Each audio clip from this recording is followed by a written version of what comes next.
The Department of Political Science at Columbia University welcomes you to the 4th annual Dona and Carol Hamilton Distinguished Lecture.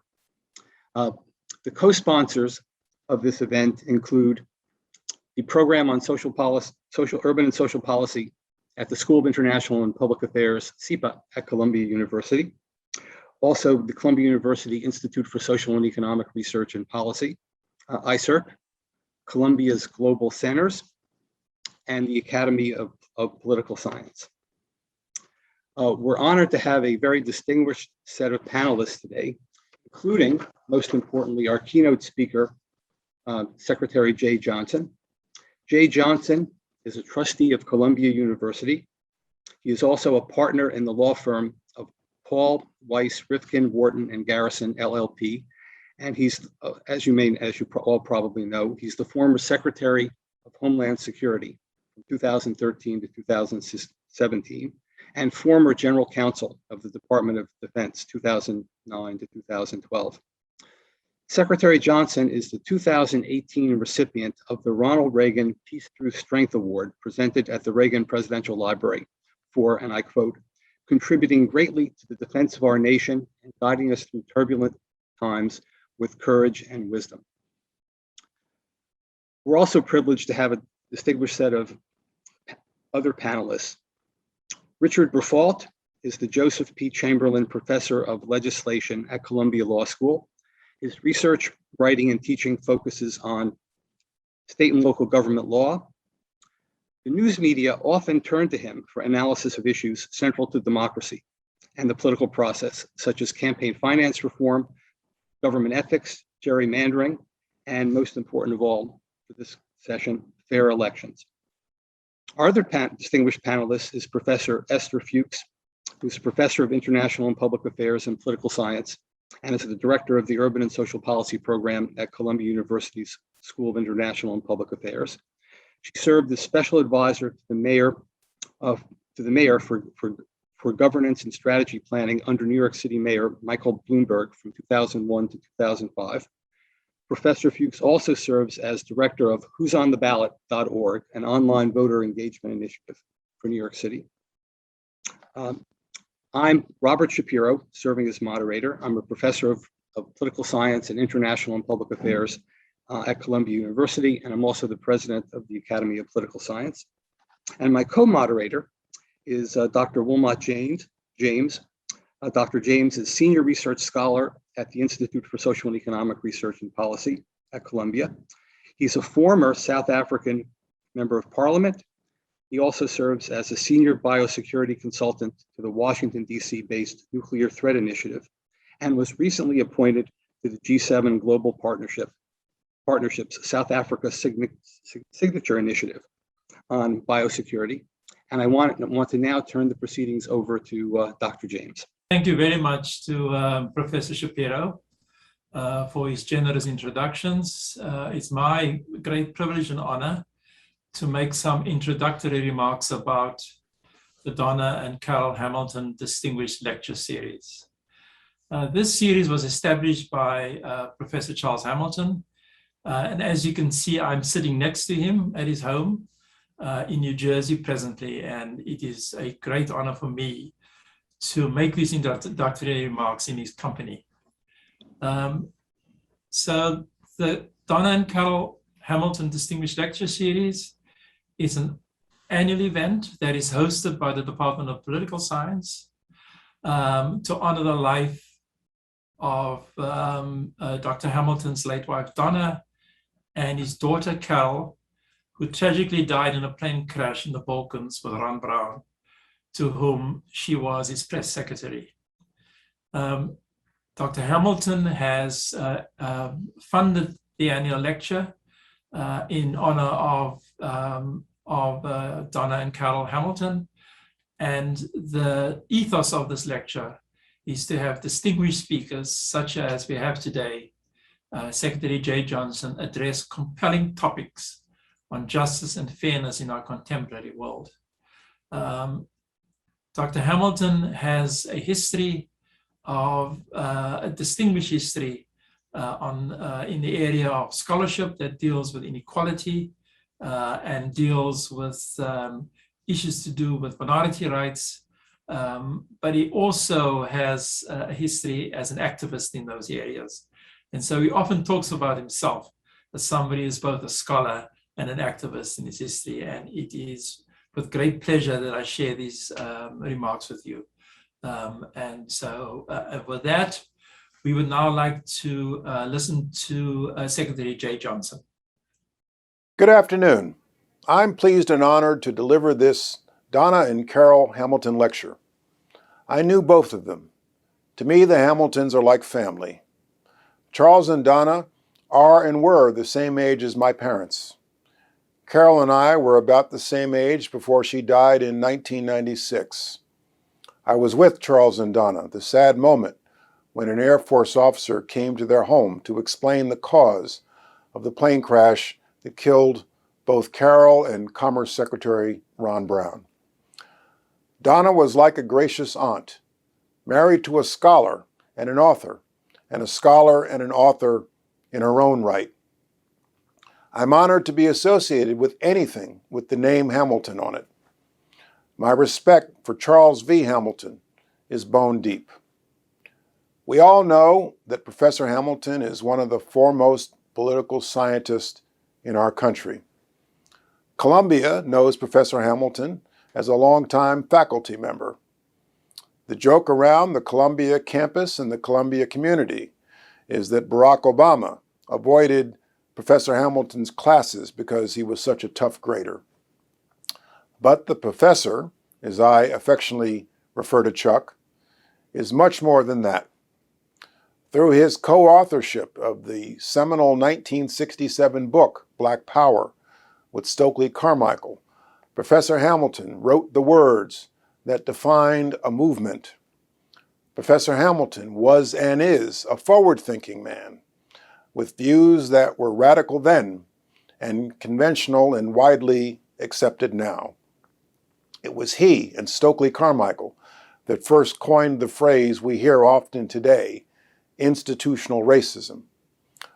For his views in the 1960s, this modest and mild-mannered man we refer to as Chuck, Professor Hamilton, was regarded by his own government as a dangerous subversive, targeted by the FBI for surveillance and the creation of an FBI file that consists of several hundred pages. But, as the black sociologist Charles S. Johnson once told the House Un-American Activities Committee in 1949, wanting the elimination of inequalities and racial discrimination is not wanting to subvert the government. As a trustee of Columbia University, I am proud that our school had the wisdom and foresight to hire Charles Hamilton in 1969. Charles V. Hamilton is living history. Through it all, the professor is never bitter, always humble, gracious, and dignified, and is today an optimist about the future of our democracy and our country.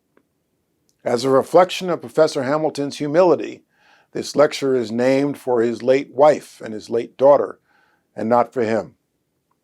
The professor's one failure as a teacher in life was his inability to teach me golf on Martha's Vineyard. But, Professor, you can still boast that you taught me the entirety of what little golf I know. For this lecture, I will discuss the state of our democracy. In honor of Professor Hamilton, I have decided to tackle a hard question. It is a painful question to ask, even out loud. Are America's best days as a democracy behind us? Or are we still the civilization that Franklin Roosevelt spoke of in his final inaugural address in 1945, on a trajectory that is forever upward? Though he was a dying man with only a few weeks to live in January 1945, Roosevelt was probably entitled to look out at our nation then and pronounce that we were a civilization forever upward. But, observing the events of just the past several years, many here and abroad must have doubts about our future.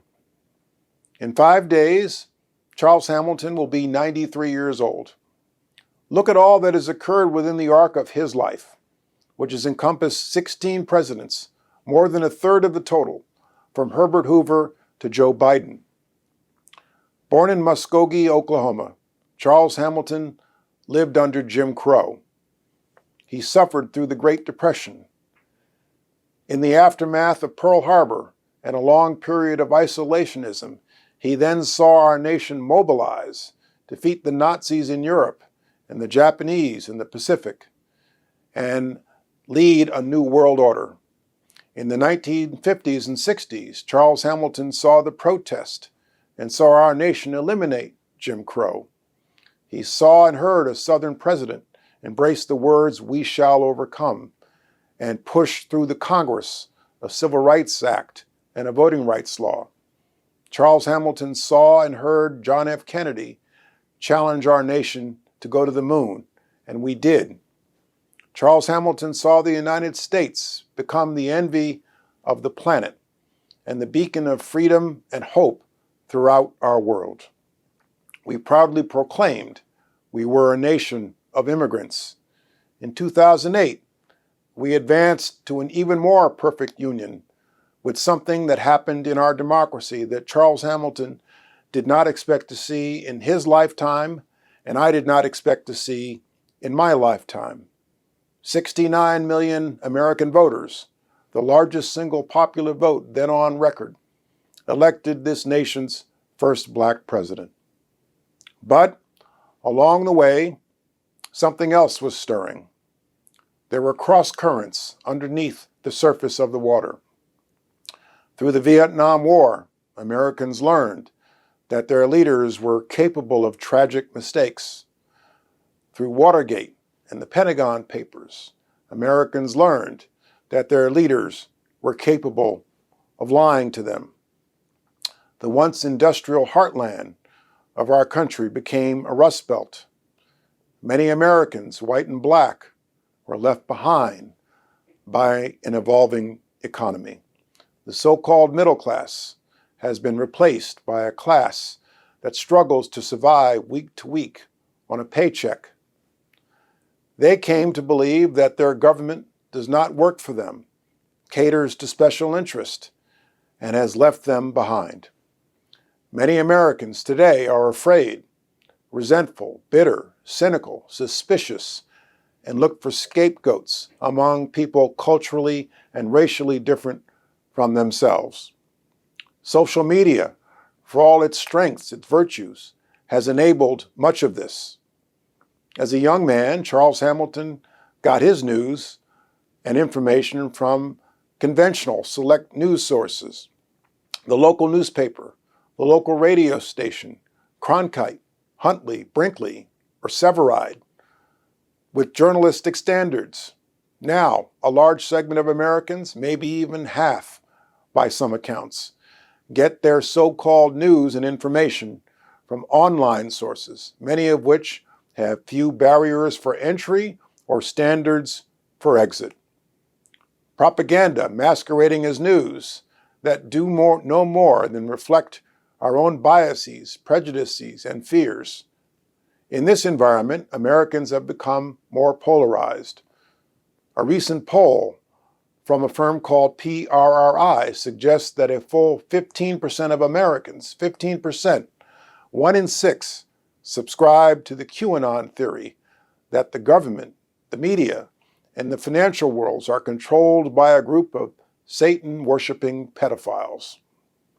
Other polls continually reveal that more than half of Republicans, against all credible evidence and numerous court rulings and audits, believe that the year 2020, the election of 2020, was stolen. Large segments have become unhinged from reality. The so-called Great Replacement, the theory that brown and black people are replacing white people in this country, motivates right-wing extremism. The increased polarization across America is reflected among our nation's elected representatives in Washington. Politicians have learned to pander to our fears and prejudices as a strategy for getting elected and re-elected. They do no more than curse the darkness and find no political advantage or upside in offering to light a candle. Too many politicians today find comfort pandering to the political extremes rather than exercise the political courage and strength to reach across the aisle and get things done for the American people. The culmination of all this was the election of 2016, when the American electorate decided to engage in a dangerous experiment by electing as our president a man with virtually no experience in public office, fascist impulses, and no sense of history or decorum. We got what we bargained for. And after 4 years of this chaos, crisis, scandal, and dysfunction, the electorate then raced to the other extreme and elected as president a man who is the most experienced in public office, after 36 years in the United States Senate and 8 years as our vice president. Watching all of this, many Americans and many in the world are asking, are America's best days behind us? Was Trump's election in 2016 an electoral anomaly and Biden's election in 2020 a return to normalcy? Or was Trump's election a reflection of a longer-term trend and Biden is the anomaly, the last gasp of the America we once knew? We must recognize that democracies can and do decline and even die. I'm not Professor Hamilton, I'm not a political scientist, but the best answer I can offer to my own question is this: it depends. It depends upon what we the people do. It depends upon what we do now at this juncture. We can and should complain about the polarization in Washington. We can and should criticize our government's response to the COVID pandemic. We can criticize the media. We can criticize social media. But in the end, it all tracks back to we the people. Ultimately, in a democracy, the solution to our problems lie with us. With citizenship in this country comes responsibility. Years ago, there was a federal judge in Manhattan named Edward Weinfeld. At the conclusion of every jury trial he presided over, Judge Weinfeld never thanked jurors for their service, on the belief that no American should be thanked for fulfilling their basic responsibilities as a citizen. With citizenship comes responsibility to be informed and to participate in our society and to participate as an American citizen. If the American voters insist on it, we can elect responsible representatives in Washington who care more about bipartisan compromise to get things done for the American people than simply pander to a political base. By their nature, politicians are incentivized or disincentivized by the will of the voters. If the American people had insisted on it, we would have all paid attention to the science and the danger signs around COVID, put on masks, and all got vaccinated for the good of ourselves, our family, our students, our patients, our friends, and our communities. We Americans can each work a little harder to understand the issues and not succumb to the temptation to accept as news some of the hysteria and paranoia on social media. Over 30 years ago, in his farewell address to the nation as president, it was Ronald Reagan who talked about the importance of an informed patriotism. So, for example, you say you're a patriot.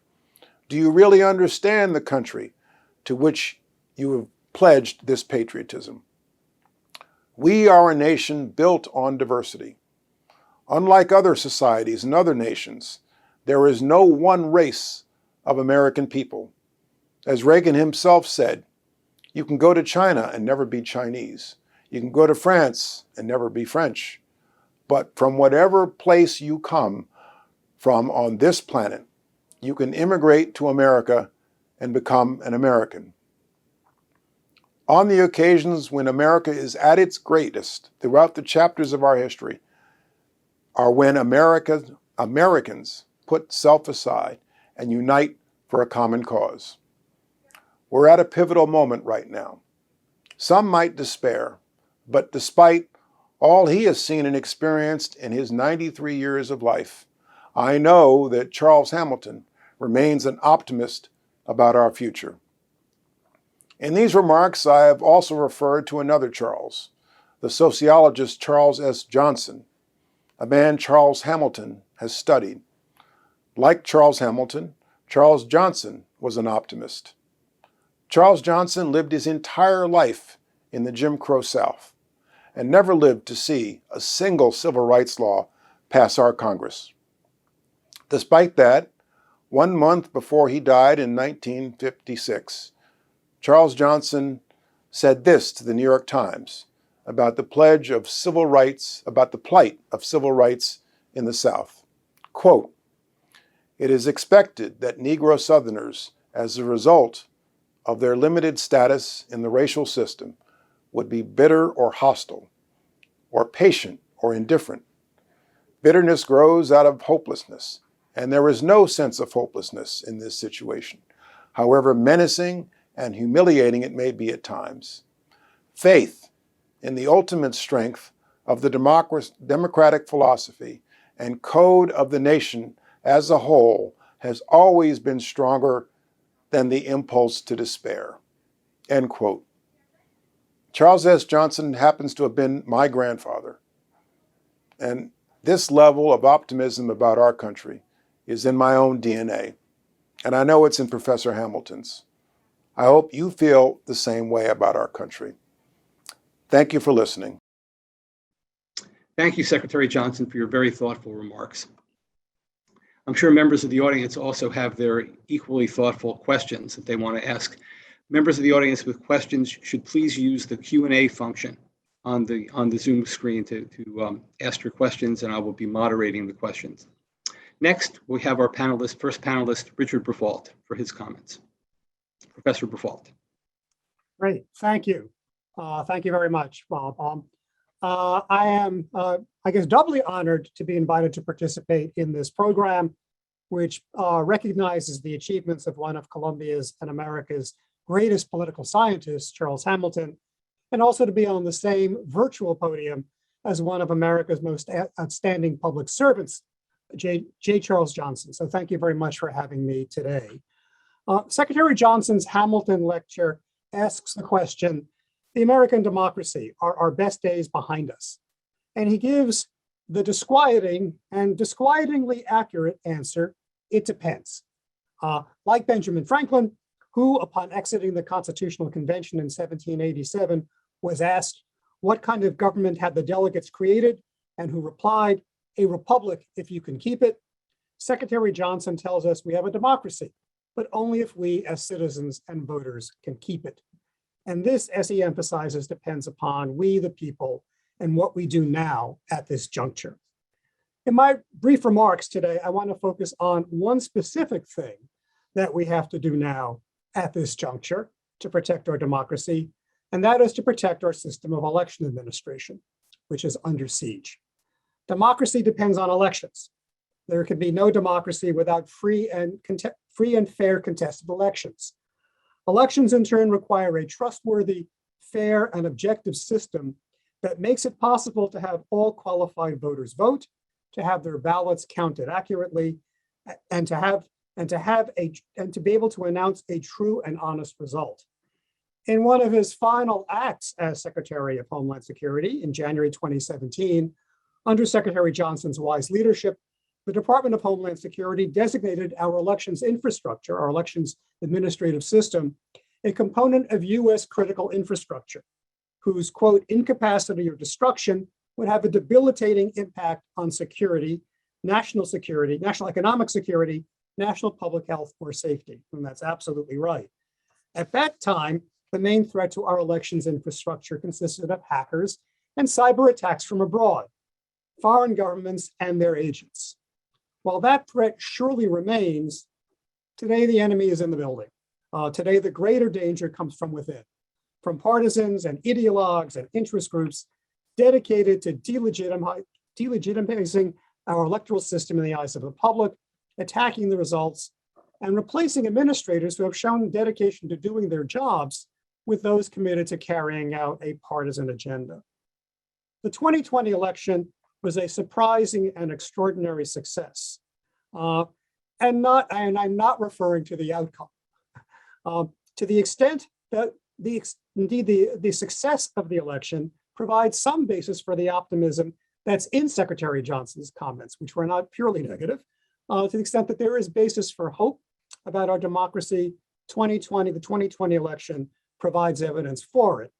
Not about the results so much as the fact of the way the election worked. The 2020 election witnessed a truly record high turnout, facilitated by a massive, unprecedented shift to early and mail-in voting, undertaken in the midst of a once-in-a-century pandemic, with very, very few election day problems, fewer than in most quote-unquote normal elections, and no security breakdowns, and no emphasized proven fraud.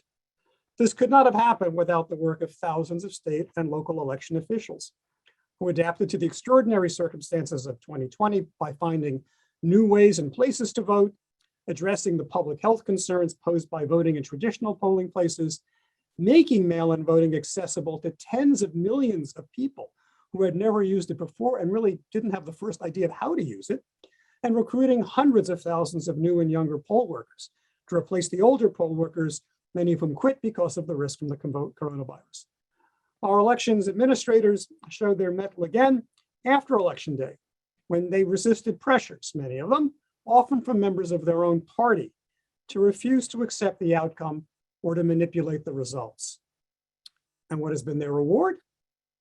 Death threats and insults, which have been chronicled in newspapers and in many studies, social media attacks, in some cases being hounded from office. There was a newspaper report yesterday of an administrator in Texas being driven out, often by people of their own party, primary challenges, audits designed to call into question both the work of election administrators and the legitimacy of the 2020 election, and by extension, the legitimacy of future elections, whose results certain advocates or interest groups do not like. And in many states like Georgia and Texas, the adoption of new laws, stripping powers from election professionals and imposing criminal penalties, even not only just removal from office, but criminal penalties for minor infractions of state election laws, including efforts to make it easier to vote. The backlash against these efforts to make the election work in many ways is the opposite. It just is the election of 2020 and its great success are grounds for optimism. This unprecedented backlash against people who made the election work, I think, feeds the cause for anxiety. If not, I will avoid despair. The media has given a lot of attention, and appropriately so, to laws and proposed laws that will make it harder to vote. But we also need to focus on and fight against what I think is an even more insidious threat to our democracy, the attack on the honesty and integrity of the electoral process itself.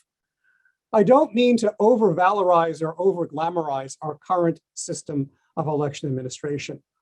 All I need say to the people in this virtual room is New York City Board of Elections to signal my recognition that our current system is far, far from perfect. There are inefficiencies, there are problems, there are things that can and should have to be done better. But the current wave of attacks on the election system around the country seek not to improve it, but to corrupt it into a partisan and ideological tool, and in effect subvert its ability to function as a way of serving our democracy. As Secretary Johnson says, we are at a pivotal moment. And as he also says, we have a responsibility to be informed and to participate. This is especially true for the people I believe are the audience for this program, the students and scholars of political science and public policy, and maybe a few from my field, law, who are part of this program. And I'd like to emphasize we have a duty, as Secretary Johnson suggests, to work with our fellow citizens to help defend the free, fair, and honest elections that are essential for the future of our democracy. For those of us who are academics, that will involve our academic research. For those of us who are active in public life, that will involve working in legislatures, working with advocacy groups, working in court, and maybe most importantly, working in the court of public opinion. As I say, we have a duty to focus on these issues to help defend free and fair, honest and independent elections, which are essential to the future of our democracy. So let me say thank you to Secretary Johnson and for his inspiring remarks, and thank you to the organizers of this program for allowing me to speak today. Thank you, Professor Brufault. Just want to remind members of the audience they can type their questions in to the Q&A function on the Zoom screen. Professor Esther Fuchs. Well, thank you so much. Thank you, Secretary Johnson. I too am honored to be part of this panel, and I was so moved by your remarks, and especially about what you had to say about our Professor Hamilton. Might I just add, since I have been and still am a colleague of Professor Hamilton's, and he was an extraordinary senior professor when I was a junior colleague. There is no one like him, and frankly, no one has replaced him at Columbia or any place else, probably in the American university system. The generosity of spirit should not be underestimated, because while he was tough in the classroom, as you remarked, President Obama didn't take his course. And I would suggest that had he taken his course, he might have not made so many mistakes in the early part of his presidency. He might have learned some very important lessons from Professor Hamilton.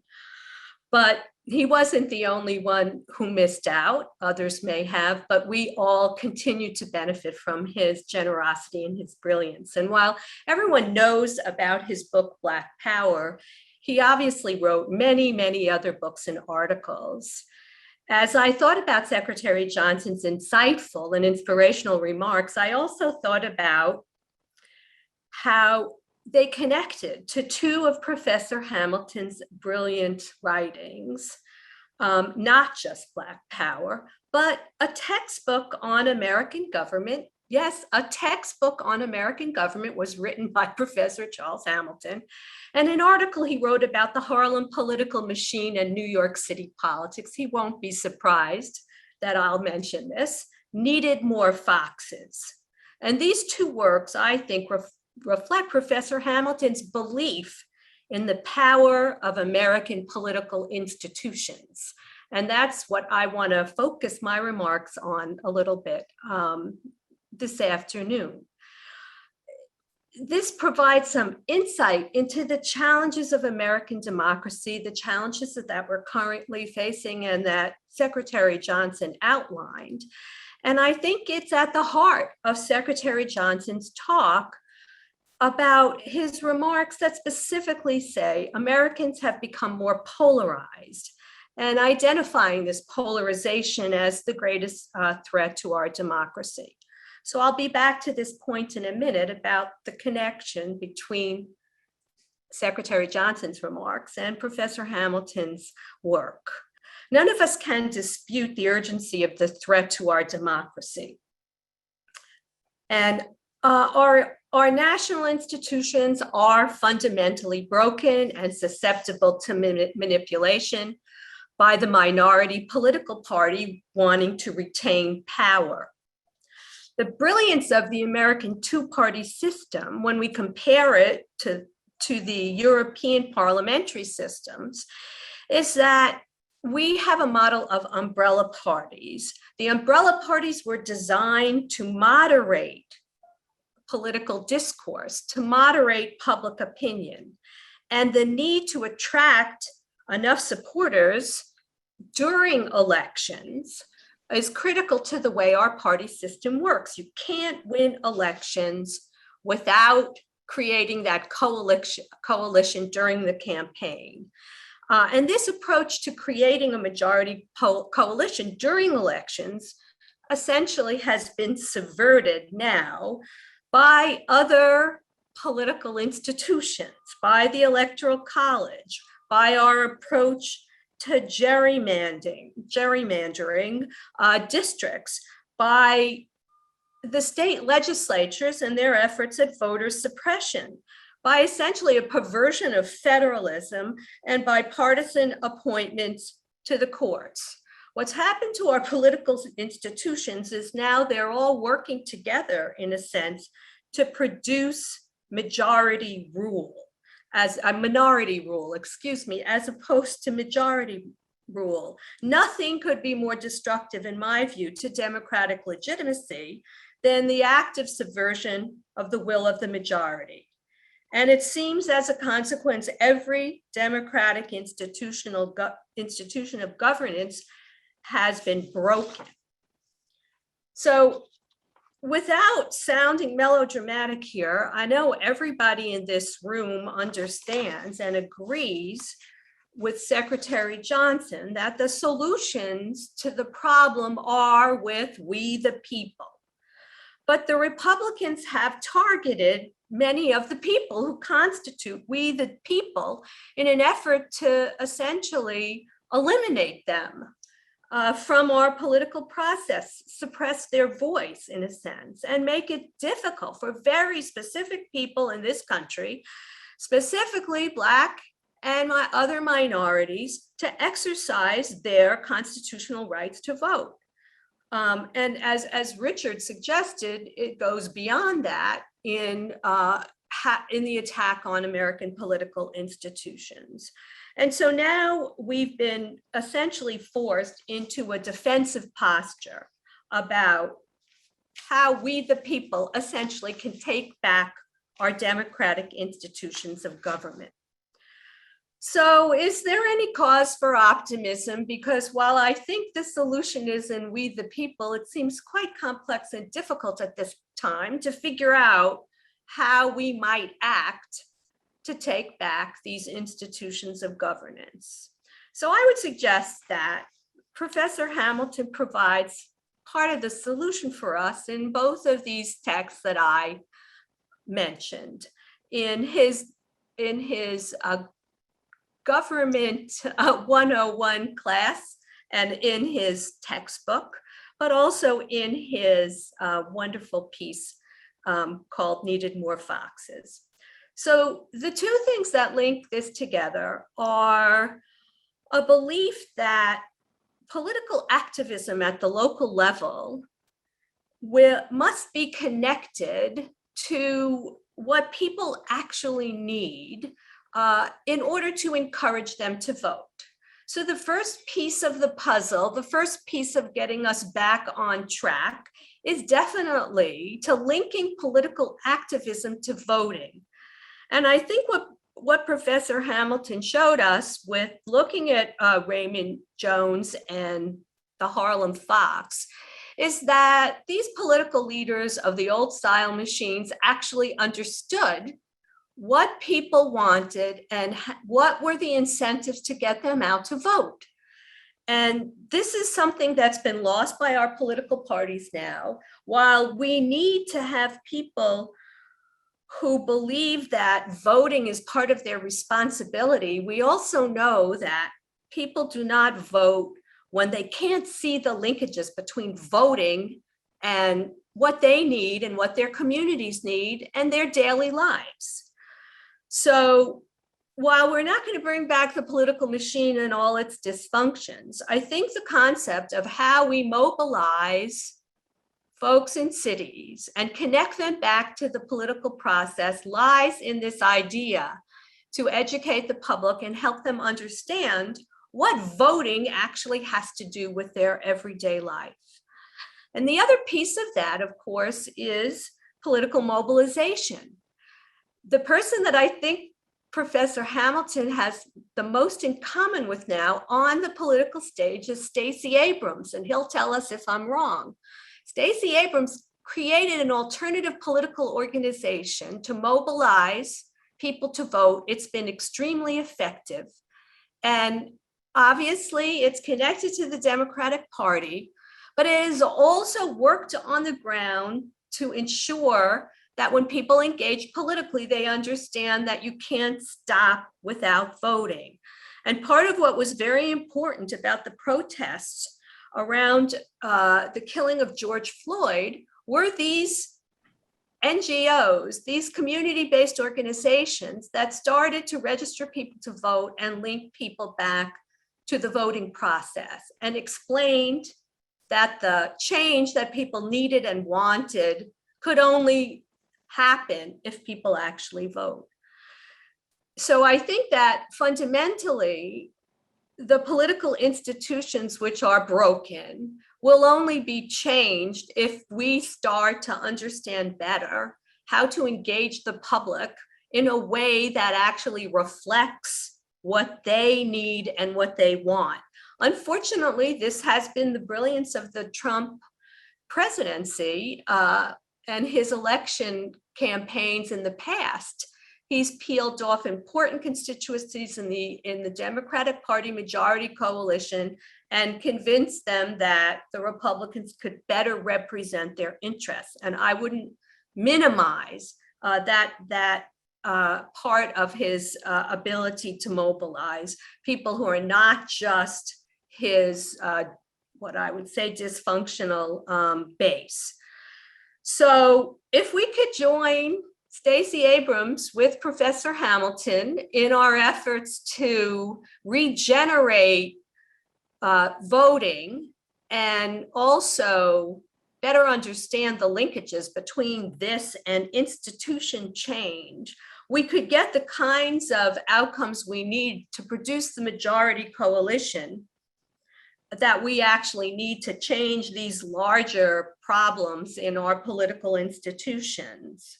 In the end, what I think is that, yes, we the people are the solution, but we the people must educate, we must mobilize, and we must vote.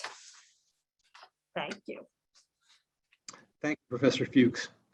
In calling to mind Professor Hamilton's work and its relevance to current politics, the one other book I think needs to be referenced here. I hope Professor Hamilton will agree, and he may be thinking about this as he watches ongoing politics, was his book that he co-wrote with Dona Hamilton called The Dual Agenda.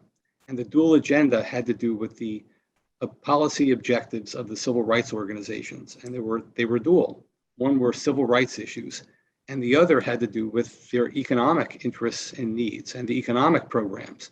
And that's currently front and center in the debate and strategizing with regard to what's going on in the White House and the infighting in the Democratic Party.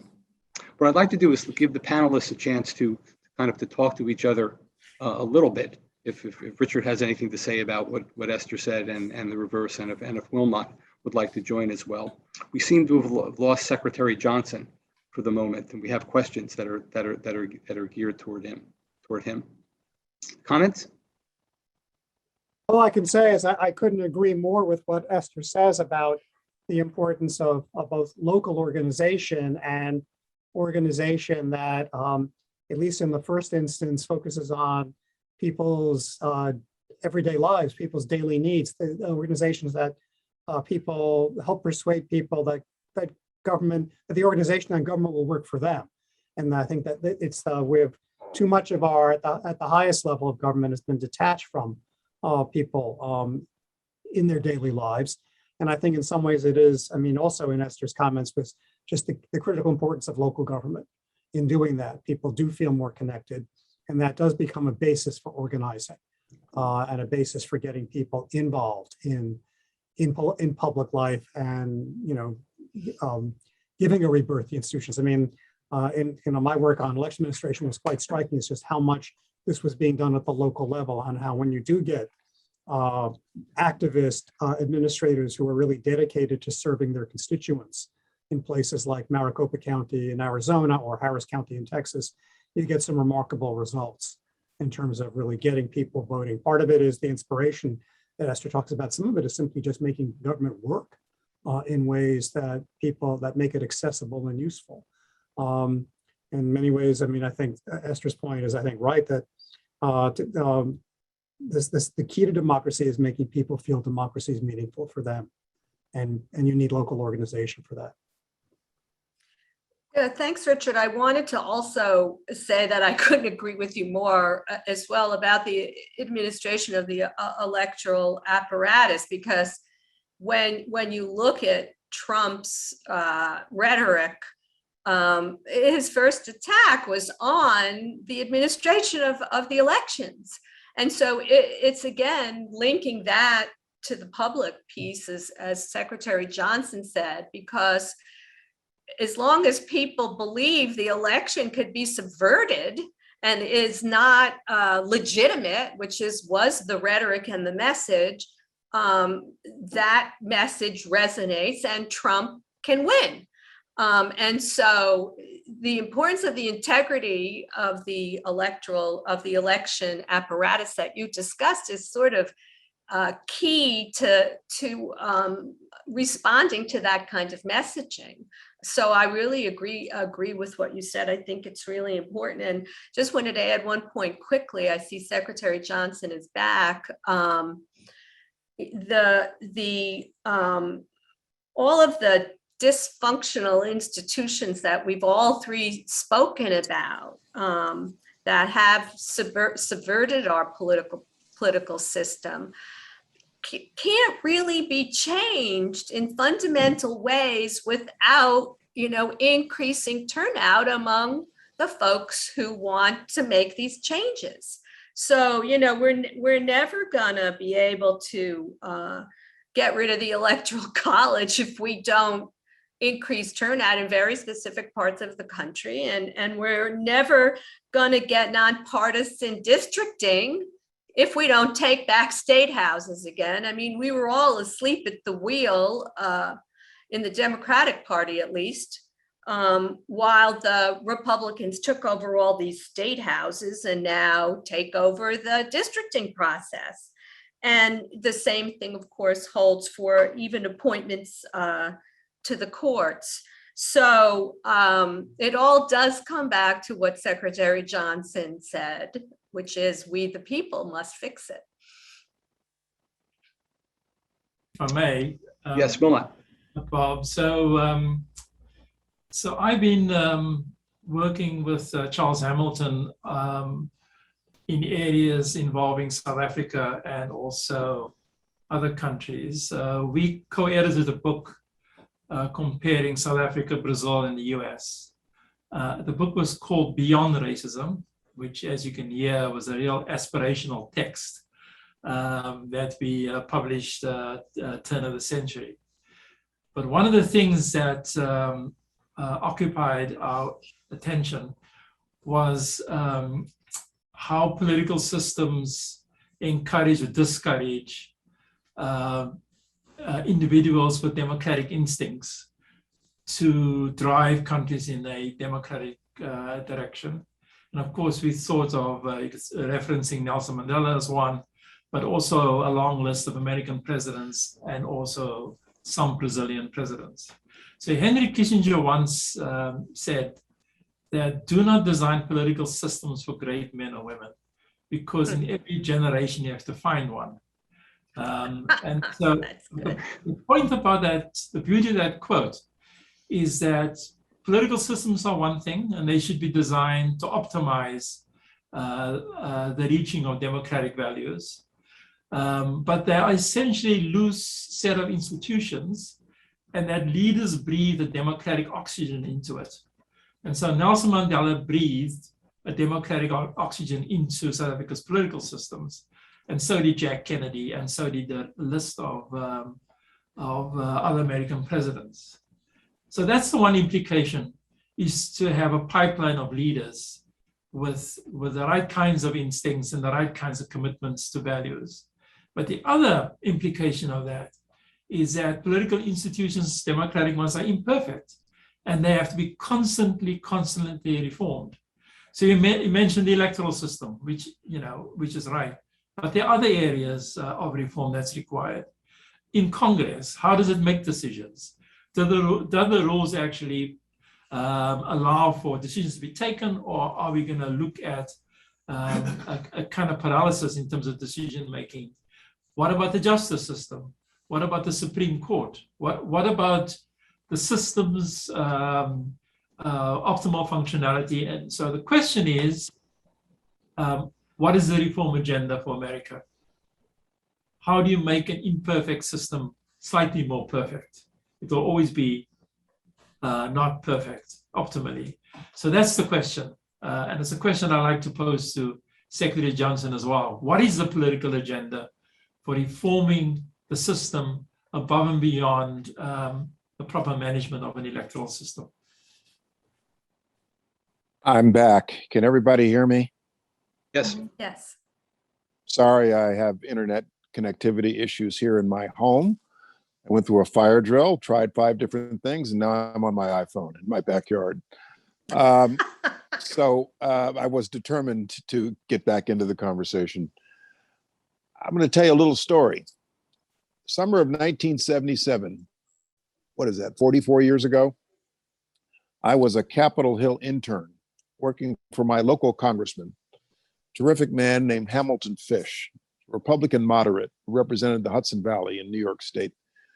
And Ham Fish was on the House Judiciary Committee back when it was far, far less polarized. He never would have had the stomach for today's House Judiciary Committee. And one day he said, Jay, there's a very interesting Senate hearing going on, a subcommittee of the Senate Judiciary Committee on abolishing the Electoral College. And I'd like you to go and take notes. And I was very excited. It was my first time going over to the Senate side, my first time in the United States Senate, my first time going to any congressional hearing. That was punishment for testifying 26 times when I was in office. And I went over, and I remember it like it was yesterday. There was a Georgetown professor testifying about abolishing the Electoral College. And he had written a book about abolishing the Electoral College. And his name was Martin Diamond. And Senator Birch Bayh was chairing this subcommittee, and Senator Orrin Hatch, who was a freshman senator from Utah, was the ranking Republican. And in the middle of the professor's testimony, he had a massive heart attack and died. And I don't think there's been another hearing on abolishing the Electoral College since.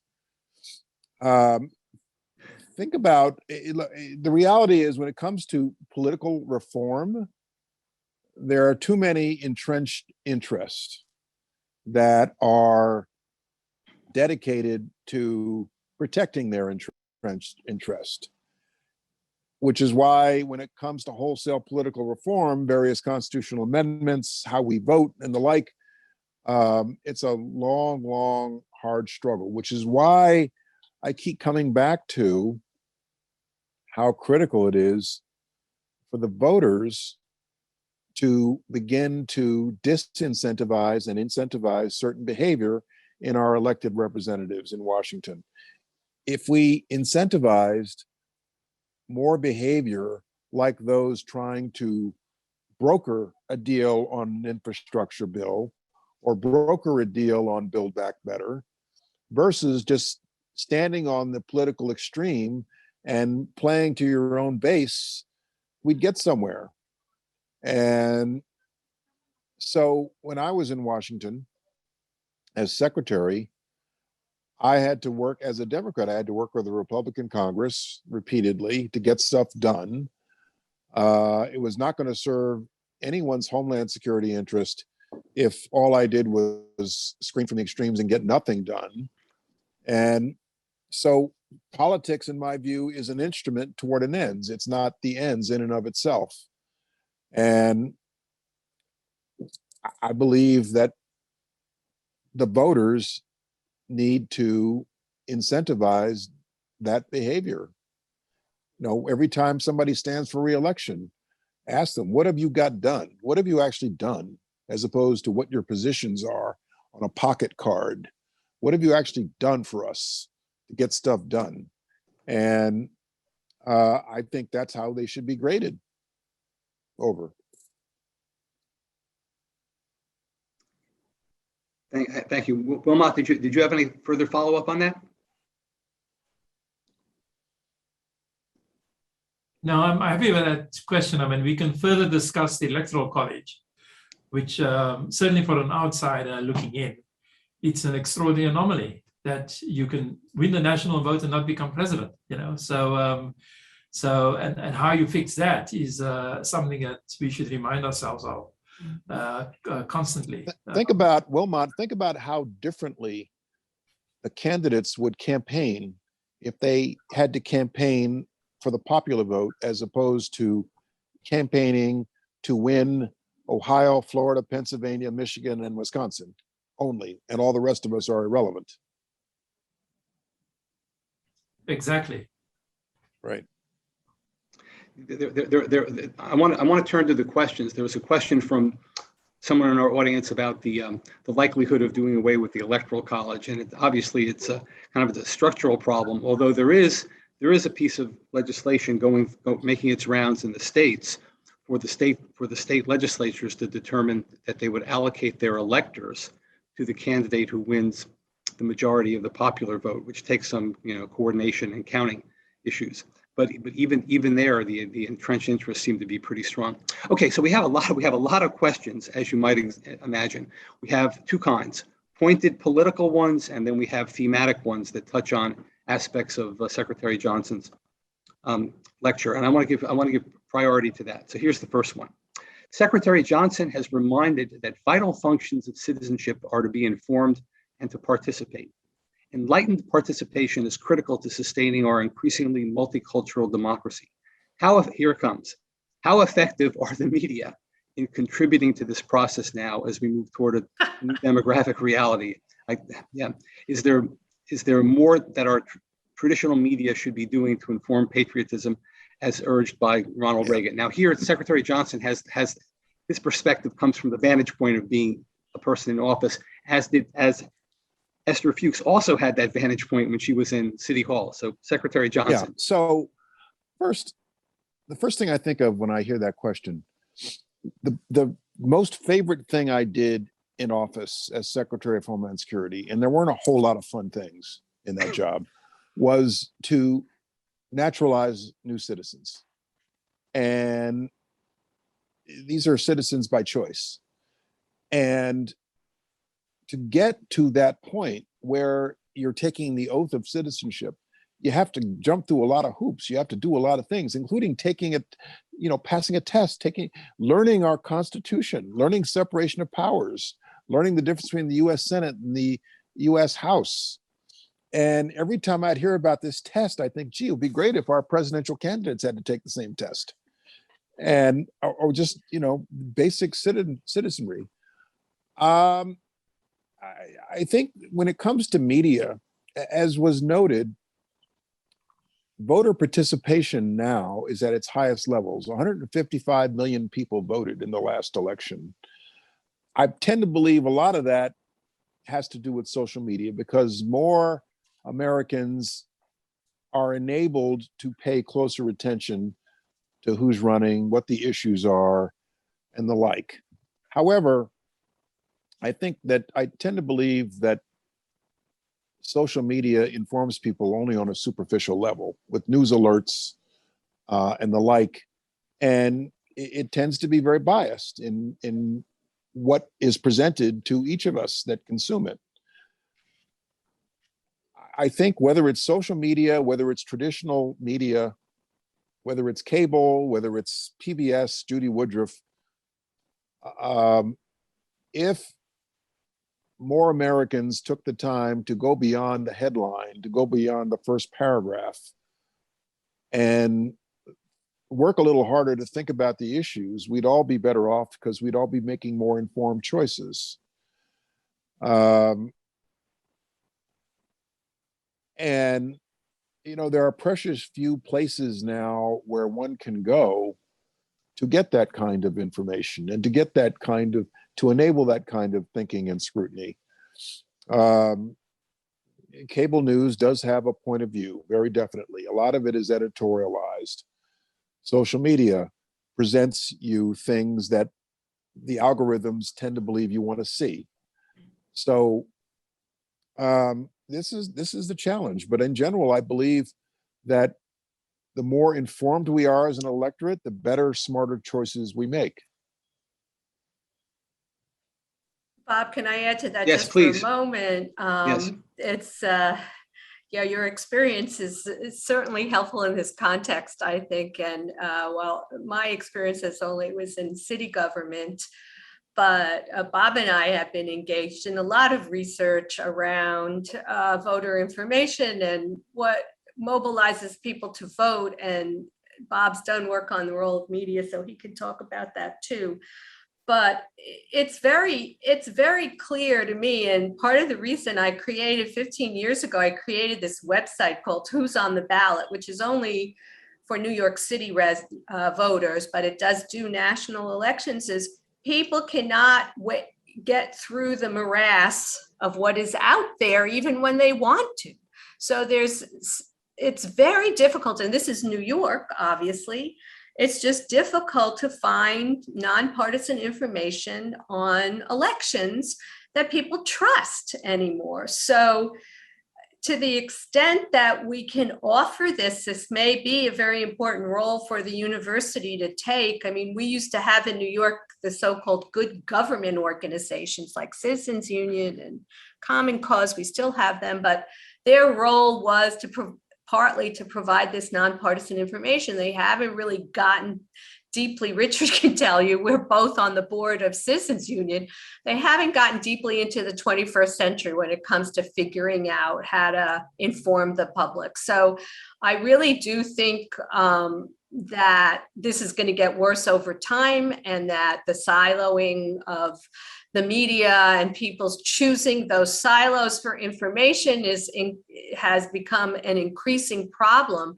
And, you know, this is going to require, this is a chicken and egg problem. We need leadership from elected officials here in helping regulate the media. We know that, regulate social media, which it hasn't been doing. I'm not the lawyer in this group, but I have great respect for lawyers. I am married to a former Paul Weiss attorney, so there you go. Oh, okay.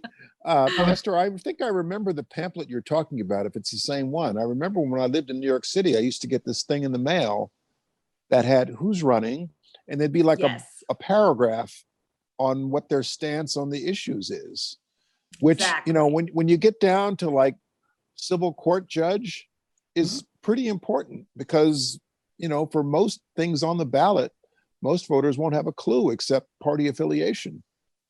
So I just wanted to add to the general comment about superficiality and the lack of proper understanding. I mean, we're paying the price for that with lives lost today because of the pandemic and the response to it.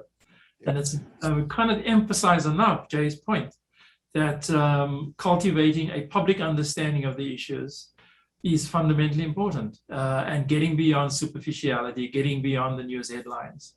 And one of the things we've learned from this pandemic is that the public misperception, misunderstanding, and misinterpretation, some malicious, around the science of what's involved, is quite extraordinary. Yep. Okay, I have a question that has to do with mobilization and the legal protection of rights. So the legal minds of the panelists may come into play here. All right, so Professor Fuchs has raised important points regarding the vote, particularly that people have to see value and that there must be mobilization. But is mobilization enough to overcome voter suppression and election subversion? There's more. Dr. Hamilton's early work included his contribution to a Supreme Court brief in the landmark Gamillion v. Lightfoot gerrymandering case. Given the recent Supreme Court retreat from a consideration of disparate impact as proof of an intent, is the best strategy to protect rights in the courts or in Congress? Thoughts? There are other answers. Courts, the courts and Congress are not the only choices. Go ahead. There are state legislatures and state politics, which is where all the problem is coming from. I think right now, neither courts nor Congress will provide the solution that your questioner is asking for, because the courts aren't interested and Congress is deadlocked.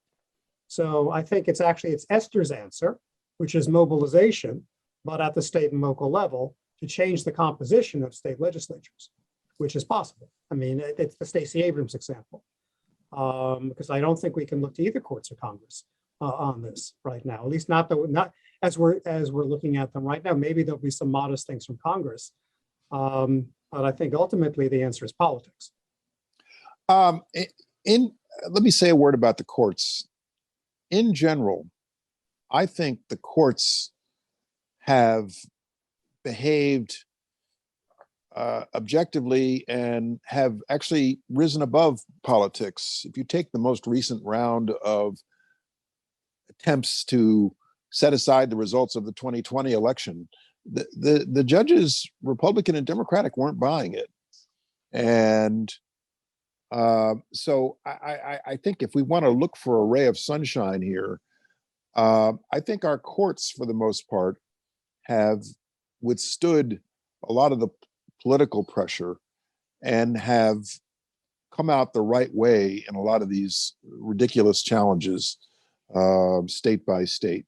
And so I don't believe that our democracy should be resolved through litigation. I don't believe election results should be resolved through litigation. But when put to the test, I think that, with maybe one or two exceptions, the judges in states and federal court have come out the right way. Let me just maybe a response to that is I certainly agree that the courts were, and Republicans and Democrats alike were repelled the most brazen attacks on the legitimacy of the system and things that had no credibility within legal thinking. And you got some of that. Indeed, there were some wonderful opinions by some Trump-appointed judges. I'm thinking about one on the Third Circuit, were just devastating to the, I will call them the so-called legal arguments that the challengers to the election were making. But I think what you're seeing now, and I guess assuming the author of the question is talking about things like the Supreme Court's opinion on gerrymandering, the Supreme Court's decision on the Voting Rights Act, I wouldn't say, I think it reflects just a view about the role of the courts in the political process, which it might correlate with being Republican appointed, but I wouldn't say it was necessarily part of a Republican agenda, or at least not a part of a 2021 currently in politics agenda. I think it's not that extreme, but as one is just really very skeptical about judicial intervention to change the rules of politics, to change the rules of the game. In some ways, the Trump attack was to change the rules of the game. People who are challenging state gerrymandering or state level voting restrictions are the courts, the majority in the court now sees them as kind of asking the courts to change the rules of the game, which is something the courts in the past were more inclined to do in light of certain deeper values about equality and inclusion. Current majority in the Supreme Court and a lot of the lower courts would say, no, this is for the political process. So it correlates with a certain political background, but I don't think it's part of a political agenda necessarily. But to go back to the question, you want to change these laws, change the lawmakers. And I don't think there's going to be a deus ex machina on this. Okay. Speaking of lawmakers, here's a question about the party system. Is the primary system part of the current problem because of the emphasis it places on the party base? That is, the most dedicated and ideological elements of each party. Yes. Yes.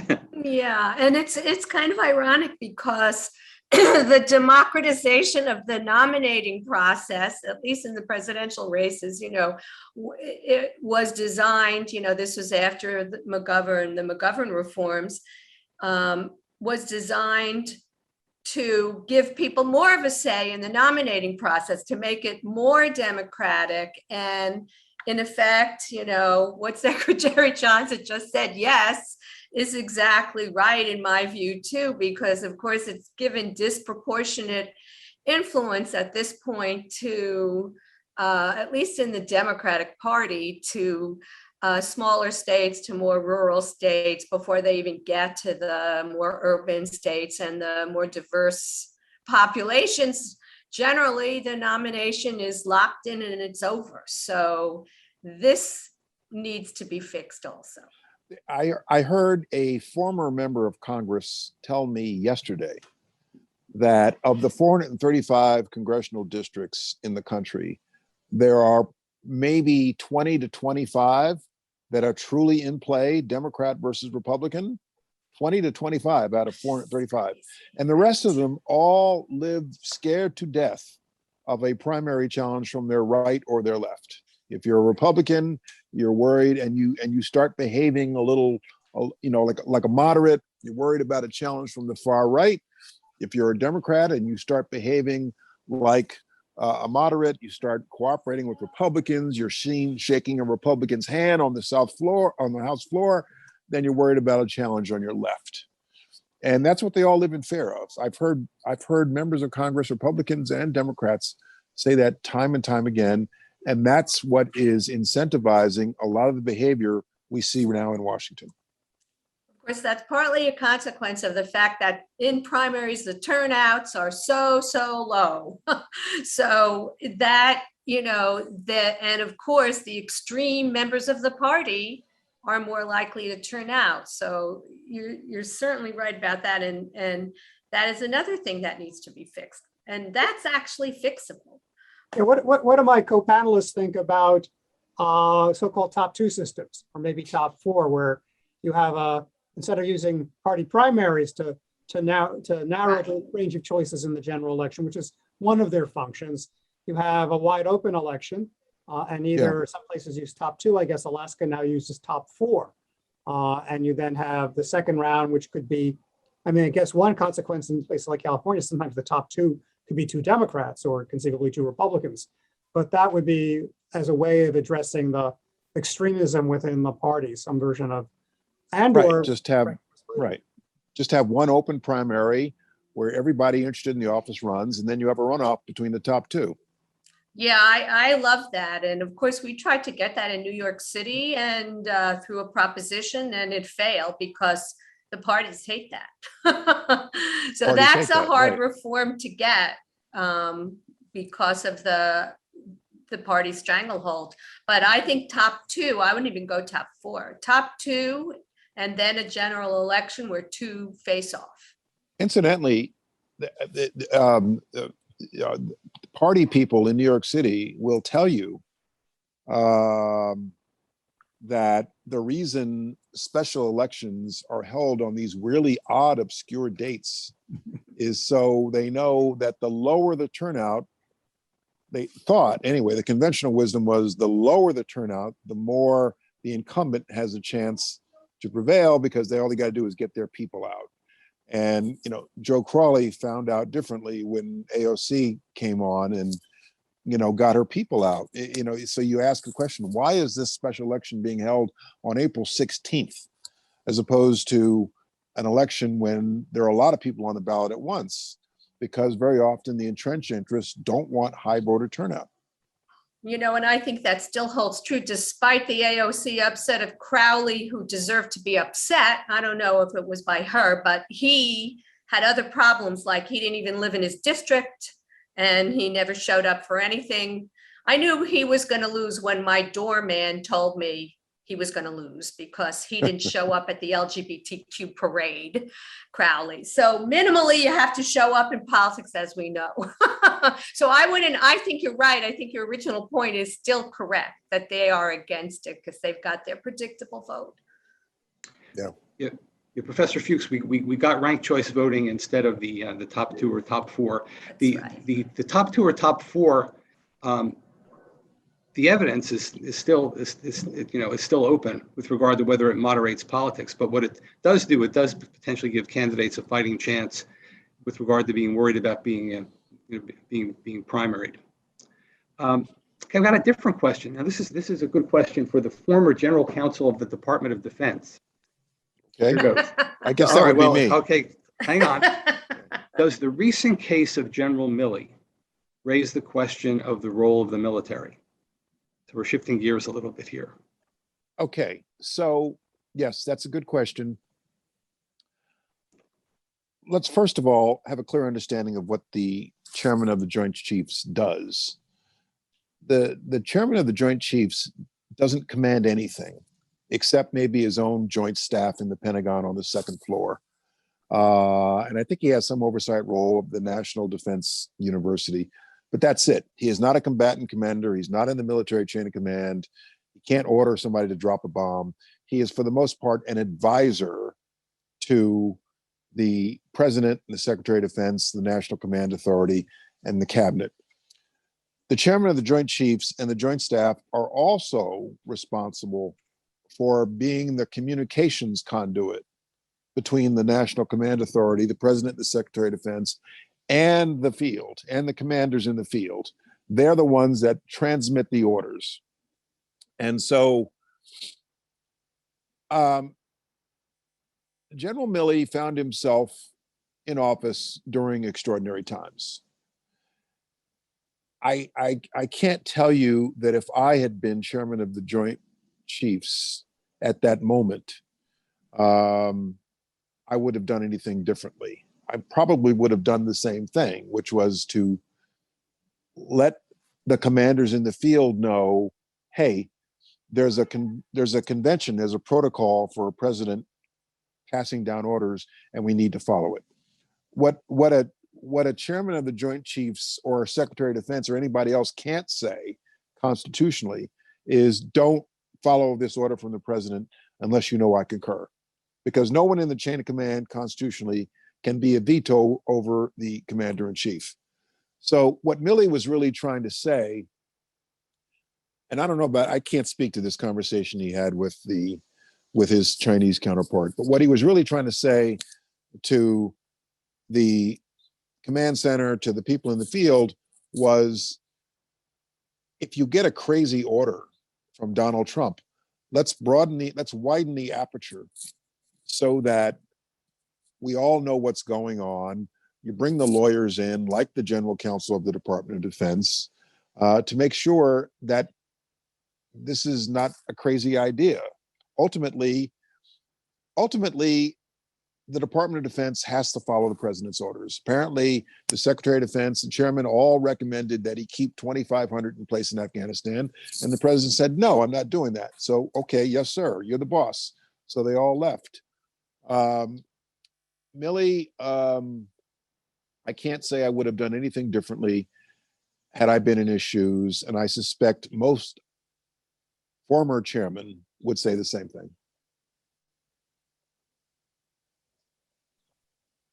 Okay, now that this is a thematic question that kind of gets into the more directly provocative political. In his recent book, Last Best Hope, George Packer also claims that the outcome for democracy is, quote unquote, up to us, we the people. However, a central theme of that book is criticism of what he calls just America. Has the left of the Democratic Party overemphasized diversity?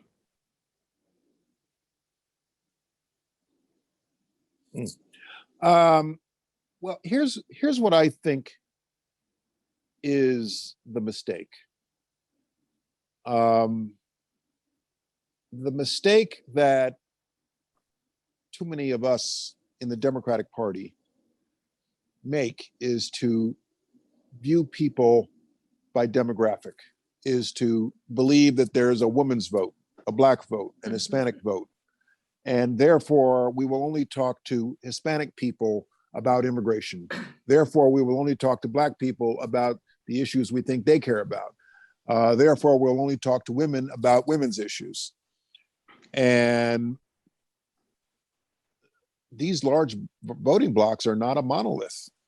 You know, for the best example of that is, notwithstanding the hundreds of times in 4 years that Donald Trump said and did something that, in my judgment, ought to offend someone of Hispanic heritage, he got a larger slice of the Hispanic vote this time around than he did in 2016. Go figure. Got a larger slice of the Black vote in 2020 than he did in 2016. So I think it's a mistake, increasingly so, to view voters by their demographic and to talk to voters principally because of their demographic. So that's how I'll answer that question, but others will, I'm sure, have an answer too. I'll add something quickly to that. Again, there's sort of not that much in political science that I think is actually relevant to real world politics. But I will say, I know that's a sad thing to say, but Bob knows me, so he's expecting me to say it. but so does Professor Hamilton. But there is one thing around this issue that I think is important, and it comes from old voting studies about what used to be called cross-cutting coalitions. And the idea that we, as you said, we are not monoliths in terms of our political identity and in terms of our political views. So I really, really want to agree with what you said, which is, it's not that these issues are not important and shouldn't be addressed. They need to be addressed broadly to everyone, first of all, in my view, not just viewed as a Black issue or a Hispanic issue or a women's issue. But we need to understand within the context of everybody's multiple identities, or as we call cross-cutting cleavages, they can see where they, again, fit into this viewpoint in terms of their own interests. And I think you're right. It's just been so narrowly focused and missing the mark. And we actually have research that really supports the point you made. My daughter canvassed for Joe Biden in 2020 in West Philadelphia, in a Black precinct in West Philadelphia. And at least once, maybe more, she knocked on a door and she encountered a Black man who was going to vote for Trump. And she could not get her head around that. How can this be? And it's because the voter, irrespective of skin color, shared a lot of the same grievances that white Trump voters share. And that's for a lot of people, that's kind of difficult to imagine, but it's a reality. It's an increasing reality, I believe. Yeah, I mean, we're talking about, very small percentages of voters.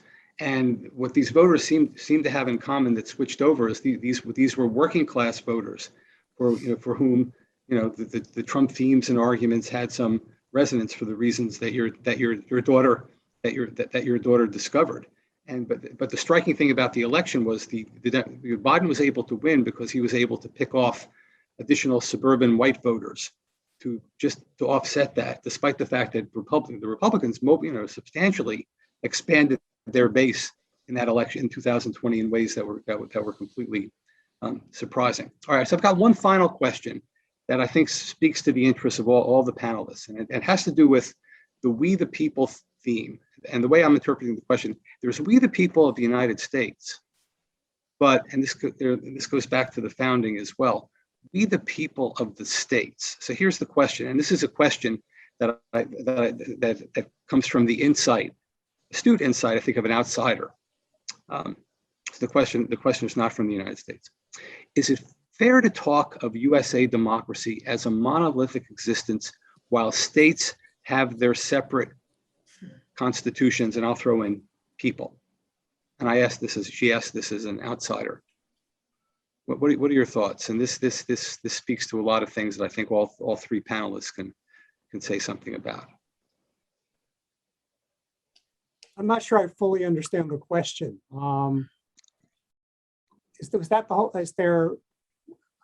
not sure I really get what the question is. Well, all right, I can jump in here. I think I get it. I mean, because I've written in the past on what I like to call dysfunctional federalism. So we're not certainly not a unitary government because we are a federal system, but the divisions that are reflected in the states are now more and more profound. And I think over time, there was some expectation that, states would start looking like each other in some sense and that we would be able to discuss, we would be able to talk about a national interest that was not separate from state interest, but reflective of this amalgam of state interests. And politically, this is where this institutional argument that I was trying to make comes in. Politically, we've created a politics of division And a lot of that division gets exacerbated by the ability to focus on state governance and the role of states in the federal system and create a different set of policies, a different politics, and appeal in a different kind of way to interests that vary across state. And so the institutions of governance in the United States, I think, now exacerbate state differences instead of bringing us together as a nation, which I think was the intention of the founders. They did this compromise, but wanted a national government that could reflect everybody. And I think we have a big problem right now because federalism has ended up exacerbating our differences rather than bringing us together. So I'll answer the question this way, if I could. The question prompted me to think of this. If you go to the battlefield at Gettysburg, even if you go to the World War II Memorial in Washington, you will see all the monuments and all the markers. The predominant identity is what state you come from. In the 19th century, Pennsylvania this, Massachusetts that, Maine this, New York that. That is less true now. That was true even when we're fighting the Civil War, North against the South. Regiments, cavalries identified themselves principally by the state from which they were from. Now, I think it's more complicated, even within states. You know, if you take a state like Pennsylvania, you've got Philadelphia, which is very blue. You've got Southeast Pennsylvania, which tends to be very blue. And then you've got everything west of Harrisburg, which tends to be very red. Same thing with Ohio, same thing with Florida.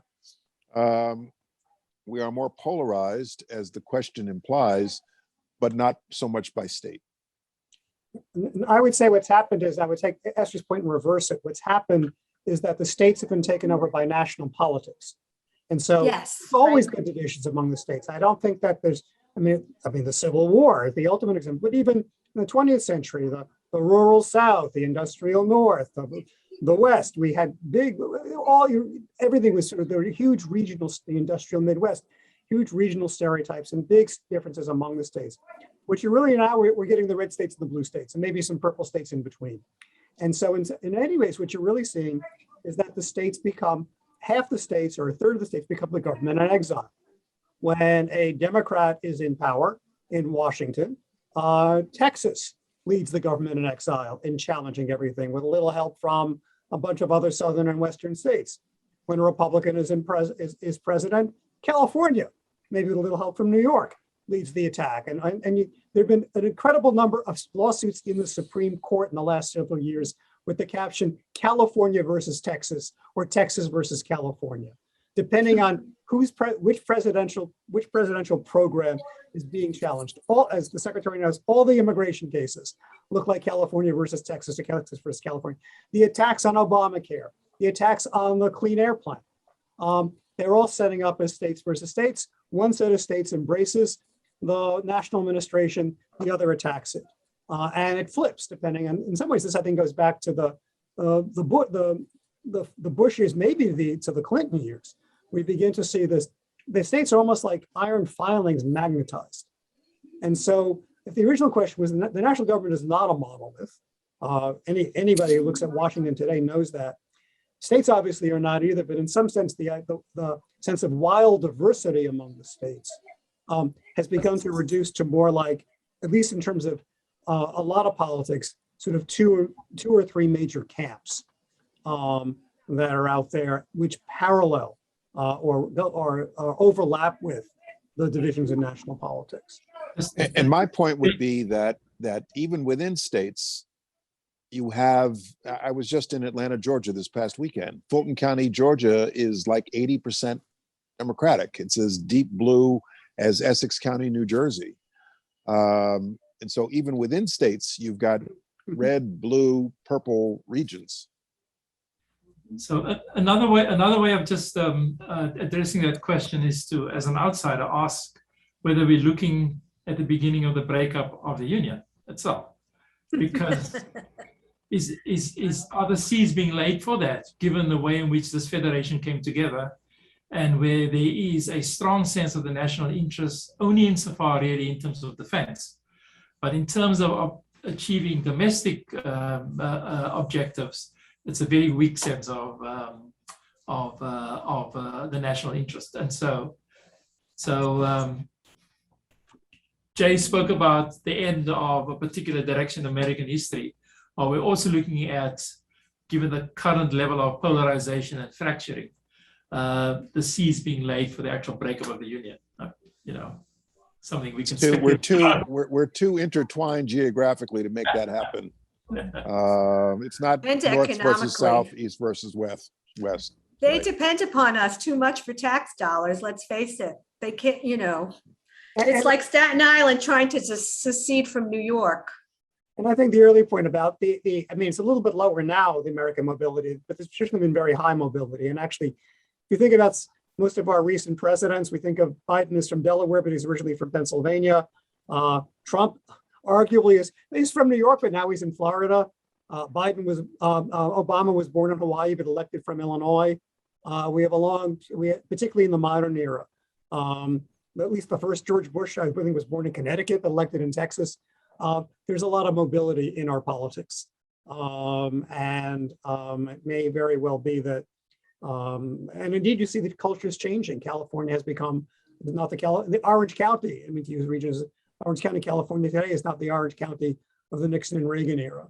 So I think there is a lot of mobility, which I think it would, if we did, it would be hard to find clean lines for the basis of the separation. Yeah, Right, exactly. agreed. Well, we're at the end of our allotted time. I'd like to thank Secretary JEH Johnson for helping us frame a very interesting session on the state of American democracy.